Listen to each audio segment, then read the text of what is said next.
Hello बच्चों, let's read this question. The rate constant for an isomerization reaction A to B is 4.5 into 10 power minus 3 per minute. If the initial concentration of A is 1 molar, calculate the rate of the reaction after 1 hour. इन सब इस question में आप 1 our के बाद जो ये reaction दी हुई है आइसोमराइजेशन रिएक्शन, इसकी रेट क्या होगी फाइंड आउट करना है. की कंसेप्ट यहाँ पे लग जाएगा. Rate constant formula for first order reaction. देखिए अब मैंने कैसे पता किया कि ये रिएक्शन फर्स्ट ऑर्डर है. आप रेट कांस्टेंट की यूनिट देखिए. अब रेट कांस्टेंट को मैं के से डिनोट कर दूंगी यहाँ पे. देखिए इसका जो वैल्यू दिया हुआ है that is 4.5 into 10 power minus 3 पर मिनट.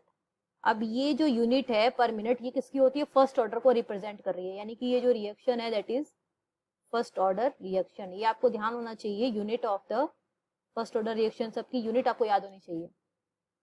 तो इससे आपने पता लगा लिया कि ये फर्स्ट ऑर्डर रिएक्शन है. ठीक है, कौन सी वाली रिएक्शन? ये A2 जो B दी हुई है. अब इनिशियल कंसंट्रेशन क्या दी हुई है यहाँ पे? इसकी 1 मोलर. इनिशियल कंसंट्रेशन को मैं A नोट से रिप्रेजेंट कर देती हूँ. ये हमें 1 मोलर दी है. अब इनिशियली प्रोडक्ट तो हमारे पास 0 कंसंट्रेशन ही होगी उसकी.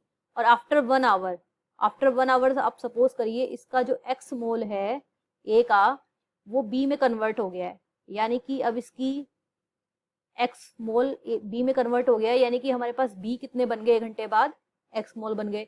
तो A की कंसंट्रेशन कितनी बचेगी अब? 1 माइनस x. ये कितने बाद है? आफ्टर ये 1 आवर की कंसंट्रेशन, आफ्टर 1 आवर. तो आपको पता है रेट कांस्टेंट K का फॉर्मूला क्या होता है for first order, that is 2.303 upon time t and log initial concentration A0 and concentration after time t. ठीक है, ये होता है आपका फॉर्मूला.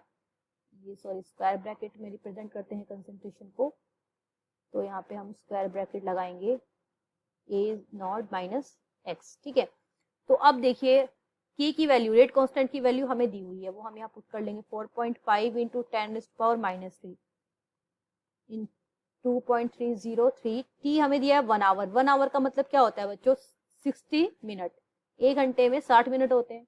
तो हम यहाँ पे 60 मिनट. अब हमने क्यों कन्वर्ट किया टाइम को, आवर को मिनट में? क्योंकि हमें रेट कांस्टेंट की वैल्यू पर मिनट में दी हुई है. तो हम यहाँ पे टाइम को भी आवर की जगह मिनट में कन्वर्ट करेंगे. तो 60 minute into log initial concentration A note कितना है यहाँ पे? 1 मोलर. और आफ्टर टाइम t यानी कि आफ्टर 1 आवर कितनी हो गई है उसकी कंसंट्रेशन? 1 minus x. ठीक है, तो जब हम इसको सिंप्लीफाई करेंगे तो log 1 अपॉन 1 माइनस x की वैल्यू आ जाती है हमारे पास. इसको आप सॉल्व करेंगे तो आपको आ जाएगा 0.1172. अब ये log का बेस आपको क्या दिखाई दे रहा है? यहाँ पे 10 बेस है, तभी तो हमने 2.303 से मल्टीप्लाई किया फॉर्मूला को. 1 अपॉन 1 माइनस x. अब ये log का बेस 10 है, तो यानी कि 10 की पावर क्या हो जाएगी? आप एंटी लॉग भी बोल सकते हो. 10 की पावर 1.172. तो 10 टू पावर 1.1172 की वैल्यू होती है 1.310. ठीक है, तो यहाँ से हम 1 माइनस एक्स की वैल्यू निकालेंगे. तो देखिए 1 माइनस एक्स की वैल्यू क्या आ जाएगी? 1 अपॉन 1.31, दैट मीन्स 0.763. ये वैल्यू हो गई 1 माइनस एक्स की. अब हमें रेट फाइंड आउट करनी है, rate of reaction find out करनी है आफ्टर 1 आवर. ठीक है, तो हमें पता है कि रेट ऑफ रिएक्शन क्या होती है? रेट इज इक्वल टू होती है रेट कांस्टेंट और multiply by the concentration of the reactant. अब 1 आवर बोला है तो after 1 hour rate of concentration of A after 1 hour कितनी है? A नोट माइनस x है ना. तो यानी कि ये कितनी है? 1 माइनस x. A नोट कितना है हमारे पास? 1 है, तो मैंने इसको ऐसे लिख दिया. ठीक है, यानी इसके इक्वल हो गई K हमारा रेट कांस्टेंट है 4.5 into 10 to the power minus 3. और 1 माइनस एक्स की वैल्यू अभी हमने सॉल्व करी है, ये वाली. ये कितनी है यहाँ पे? 0.763.